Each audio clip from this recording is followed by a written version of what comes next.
Hola amigos, hola hermanos. Tenemos otra vez esta oportunidad, qué bueno que es, de poder reunirnos de alguna manera a través de este medio para ocuparnos un ratito de lo que es la palabra del Señor, que debería ser nuestro alimento cotidiano, es el que nos da la luz y nos ubica. Y estábamos estudiando el capítulo 13 del Evangelio de Lucas, habíamos llegado hasta el versículo 30, inclusive habíamos visto la parábola de la puerta estrecha. Dice el versículo 31, vuelvo a decir, de Lucas 13, que es lo que nos tocaría ver a partir de hoy, dice, aquel mismo día, es decir, en el mismo día en que Jesús relató la parábola de la semilla de mostaza, de la parábola de la levadura y la parábola de la puerta estrecha. Ese mismo día, mientras él estaba hablando, estaba enseñando, llegaron unos fariseos diciéndole, es raro, ¿no? Porque cada vez que llegaban los fariseos, eran para tentarle o para ponerle a prueba, siempre era para buscar algún problema con Jesús. Y no parece que esta fuera la excepción. Dice, vinieron unos fariseos diciéndole, andate, sal y vete de aquí, porque Herodes te quiere matar. Y uno dice, le vinieron a hacer un favor. Se ve que estos fariseos eran amigos de Jesús y se enteraron de que Herodes quería matarlo y le vienen a advertir a Jesús. Eso es lo que parecía a prima facie, a primera vista. Pero en realidad no nos vamos a encontrar con fariseos que quieren ayudar a Jesús, porque sería bastante extraño. La relación de Herodes primeramente con Jesús la vemos en el mismo Evangelio de Lucas en el capítulo 9, ya lo hemos analizado con anterioridad, en el capítulo 9, donde en el versículo 7 al 9 dice que Herodes, el tetrarca, Herodes Antipas, oyó de todas las cosas que hacía Jesús y estaba perplejo porque decían algunos, Juan ha resucitado de los muertos. No nos olvidemos que Herodes Antipas, es el que había matado a Juan el Bautista, que él mismo consideraba como profeta, pero era un hombre tan astuto y tan traicionero en sí mismo, que él mismo cayó en una trampa, en donde se vio obligado, pueden leer el relato más al principio del Evangelio, se vio obligado a quitarle la vida a Juan el Bautista, pero él quedó con cargo de conciencia. Y como era un hombre muy supersticioso, estaba perseguido porque sabía que había matado un hombre inocente. Entonces, cuando algunos le contaban lo que Jesús estaba haciendo, que hacía grandes prodigios, algunos de sus allegados le decían, Juan el Bautista ha resucitado, entonces cuidado porque viene por vos. Y otros les decían, no, Elías, el profeta, el gran profeta Elías ha aparecido. Y otros, no, alguno de los profetas antiguos ha resucitado. Entonces, Herodes dijo, a Juan yo le hice decapitar. ¿Quién pues es este de quien oigo tales cosas?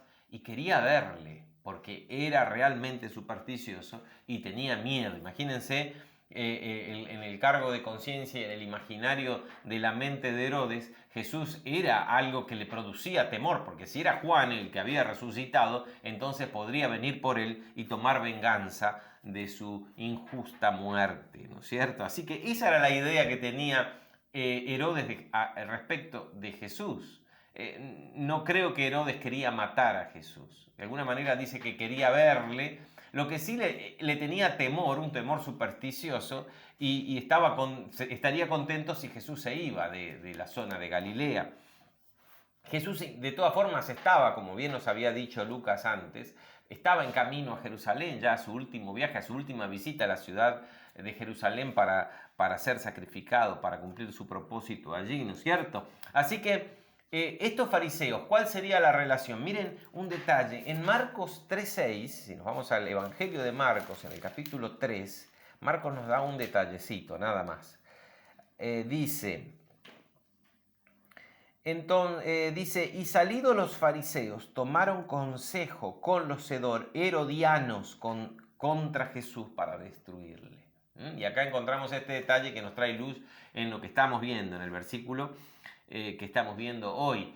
resulta que los fariseos se complotaron, se juntaron, hicieron cómplices con los herodianos, es decir, con los seguidores de Herodes, para ir contra Jesús de alguna manera. Así que poco probable que la actitud de los fariseos en este caso sea muy amable hacia Jesús para advertirle, para que no le pase nada, que Herodes quería matarlo.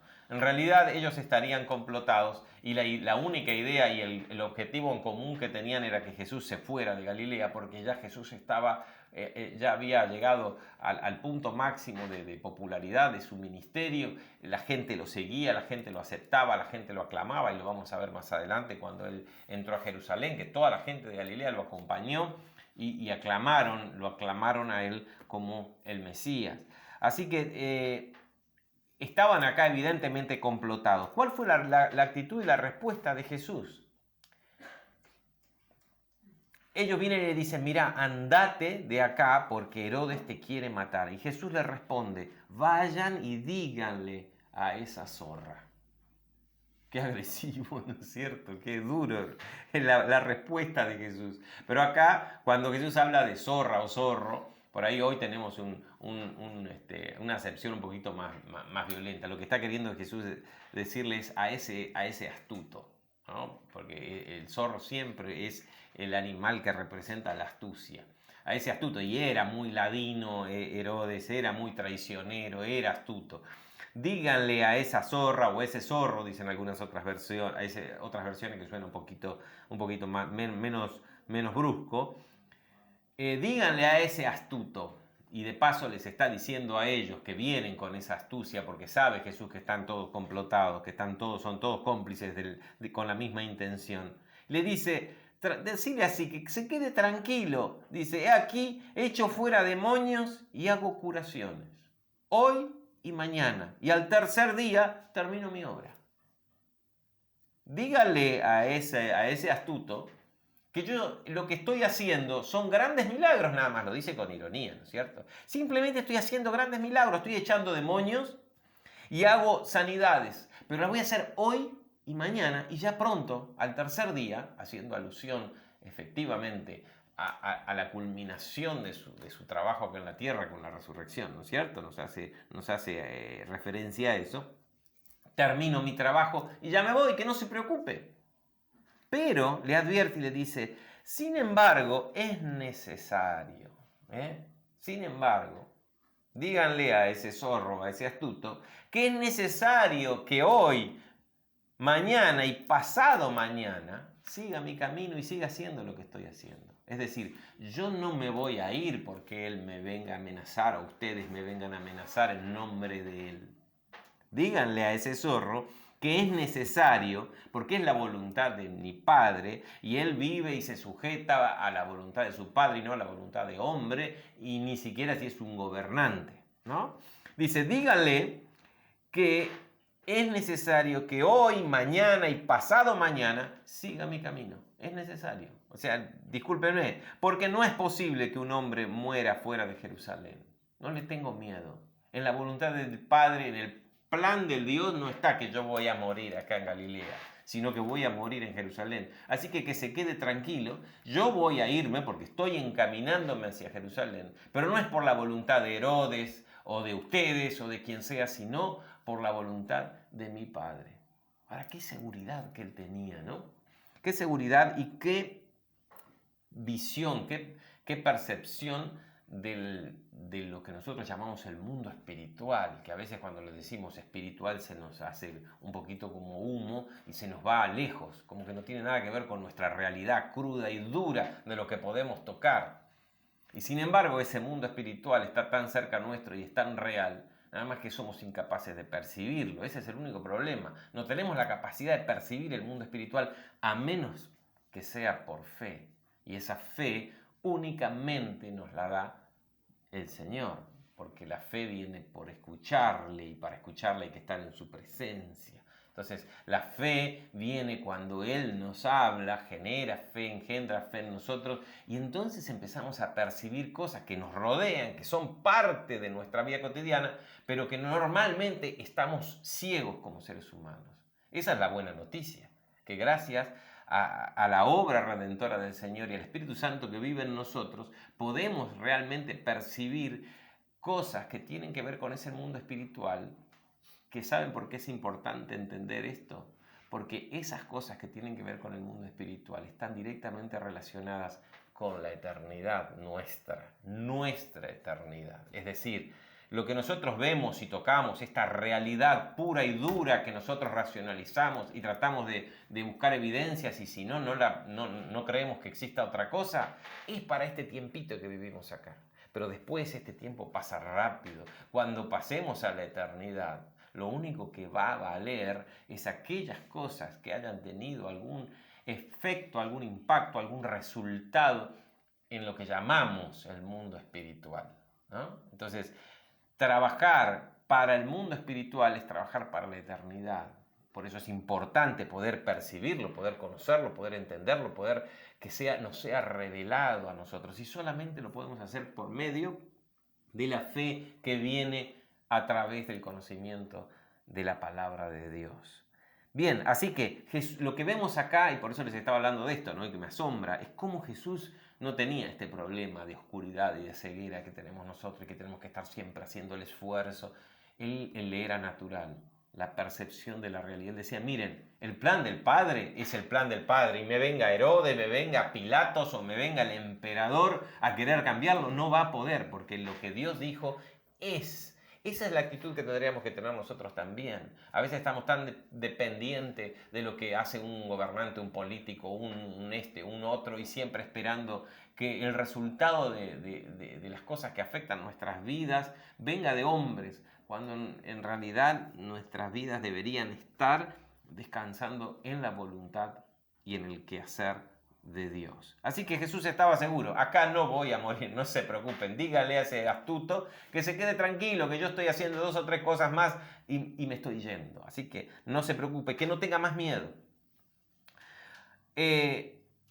Porque dice, es necesario que siga mi camino porque no es posible que un profeta muera fuera de Jerusalén. No debemos tomar tan taxativamente esta palabra porque hubieron muchos profetas que murieron fuera de Jerusalén, inclusive Juan el Bautista no murió en Jerusalén. Pero lo que Jesús está diciendo es que este profeta, como algunas traducciones ponen, este profeta muera fuera de Jerusalén, es la voluntad del Padre, es la que prima, la que se cumple por encima de la voluntad de cualquier ser humano, cualquier organización humana. Bien, versículo 34 y 35, vamos a tener un correlativo, un paralelo en Mateo 23, 37, 39.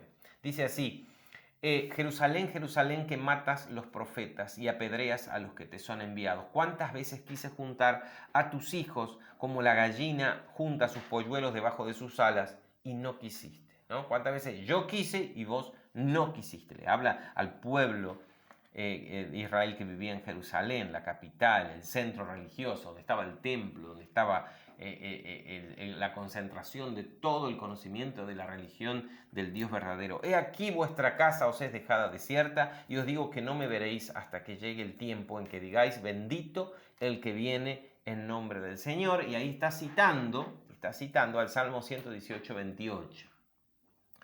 Este pasaje lo encontramos, como les decía, en Mateo 23, 37, pero nada más que en un contexto completamente distinto.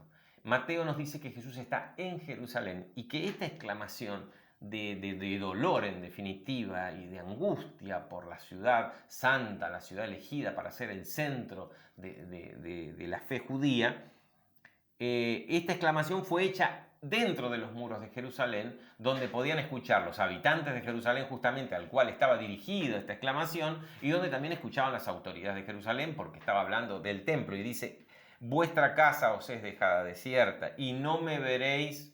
Entonces Mateo es como que tiene un poquito más de una realidad, de una interpretación natural, entender de que Jesús estaba en Jerusalén cuando dijo esta exclamación, porque dice no me veréis más.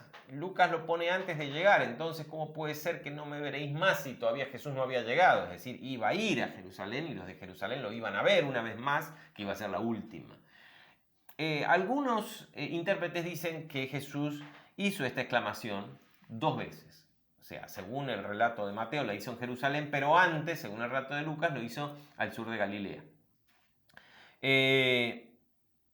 es difícil que una exclamación de este tipo, de este tenor, salida del corazón y de un momento muy especial, se repita, ¿no? Lo más natural es entender que Jesús hizo esta aclamación en Jerusalén y que Lucas lo puso acá porque de alguna manera cuando él estaba recabando la información, porque no nos olvidemos cómo fue que Lucas obtuvo toda esta información para escribir el Evangelio de él, le contaron esta exclamación de Jesús y Lucas la ubicó acá. Yo me inclino, ustedes tienen la libertad de hacerlo, porque el texto no lo dice, así que yo no tengo la autoridad para nada, simplemente es un criterio interpretativo. Yo me inclino a creer que esta exclamación fue hecha una sola vez en el momento en que Jesús entró a Jerusalén y se vio invadido por esa emoción de ver esa gran ciudad. Para esa época era una ciudad imponente, justamente en la zona del templo, y saber que era la última, que en esa semana él iba a ser sacrificado y que iban a suceder todas esas cosas que sucedieron al final de su vida. Me parece a mí, si ustedes tienen otro punto de vista, no hay problema. Hay intérpretes que creen que Jesús la repitió y lo dijo tanto antes como inclusive en Jerusalén. Ahora vamos a ver qué es lo que dice. Jerusalén, Jerusalén, que matas a los profetas. Jerusalén tiene el triste privilegio de matar a sus profetas y a los que les son enviados. Y apedreas a los que te son enviados. Está haciendo un recuento de tantos profetas que Dios Jehová, el Dios de Israel, envió y fueron muertos en Jerusalén. ¿Cuántas veces quise juntar a tus hijos como la gallina a sus polluelos debajo de sus alas y no quisiste?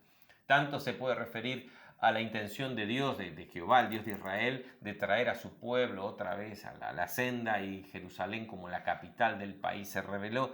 Pero más también podemos entender que Jesús, en todas las visitas que hizo, porque Jesús iba a las fiestas solemnes, así que una vez al año por lo menos Jesús iba a Jerusalén. Yo creo que más, porque vemos en los relatos de los evangelios que Jesús asistió a varias fiestas que estaban separadas por meses, así que Jesús iba y venía. Varias fiestas diferentes me refiero. Jesús también enseñó en el templo, también hizo milagros. Los relatos de la actividad de Jesús en Jerusalén están más bien expuestos en el Evangelio de Juan. Ahí lo vamos a ver con más claridad. Pero ese es el sentimiento que Jesús tenía estando en Jerusalén o pensando en Jerusalén. He aquí vuestra casa os es dejada desierta. Jesús en una ocasión había dicho: esta casa es casa de mi Padre, y echó a todos los que vendían y hacían una casa de mercado, un comercio, un centro comercial en el atrio del templo. Ahora esta casa os es dejada desierta. Qué feo, ¿no? Qué presagio tan tremendo. Y Jesús no les está echando una maldición, ¿saben? Está diciendo lo mismo, con la misma percepción del plan de Dios, así como le había respondido a Herodes. Ahora él está viendo lo que va a pasar. Y vaya que 70 años después quedó desierta esa casa, ¿no? Os digo que no me veréis hasta que llegue el tiempo en que digáis: bendito el que viene en nombre del Señor. Si nos ponemos con el criterio de Mateo, en que Jesús estaba en Jerusalén ya listo para ser sacrificado, esto adquiere una realidad y un tono bastante más emotivo, ¿no? No me van a ver más, ya está, listo, esta es la última vez que me ven hasta que yo vuelva en la segunda venida. Algunos dicen que Jesús se estaba refiriendo a la entrada a Jerusalén, ¿no? Pero es muy poco el evento como para compararlo con semejante exclamación, con el peso de semejante exclamación. Jesús evidentemente se está refiriendo a su segunda venida, donde todos los creyentes le vamos a recibir diciendo: bendito el que viene en el nombre del Señor. Y otra vez citando el Salmo 118, 28. Es decir, se abría un paréntesis: Israel iba a tener que esperarlo, no lo iba a ver más así como pueblo, como nación, porque mientras tanto íbamos a venir nosotros, los que no tenemos sangre judía, los que no venimos, sino que hemos sido injertados en el pueblo de Dios, y todo este periodo grande de más de 2000 años en que el Evangelio del Reino se ha extendido a través de la tierra. Qué grandes cosas podemos ver acá, porque tenemos que ubicarnos con la idea de que Jesús está en sus últimas semanas, y él está consciente absolutamente, por lo que vemos en este texto, del plan de Dios y de lo que se acerca ahora pronto. no solamente el sufrimiento que venía sobre él, sino las implicancias de todo lo que iba a ocurrir. Así que, para concluir, porque tenemos que concluir por hoy, terminaríamos el capítulo 13, con esta simple reflexión. Busquemos la palabra del Señor, busquemos la presencia del Señor para oír su palabra hablada, la rema de Dios a nuestro corazón, para que fe se engendre en nuestra vida y podamos percibir lo espiritual. Y vamos a ver en el capítulo 14, y quiero volver después a este mismo tema, porque podemos saber muchas cosas de la Biblia, que no es lo mismo. Podemos saber muchas cosas de la religión, que no es lo mismo. Pero realmente percibir lo espiritual es para cada día, para cada momento. No alcanza con saber de memoria cosas. En ese momento estamos a ciegas, con la palabra de Dios abierta, con la Biblia abierta, podemos estar a ciegas si no hemos estado en la presencia de Dios y fe se ha engendrado en nosotros para percibir las cosas que realmente suceden en lo que llamamos el mundo espiritual. Gracias por acompañarme hasta acá. Nos vemos la próxima semana.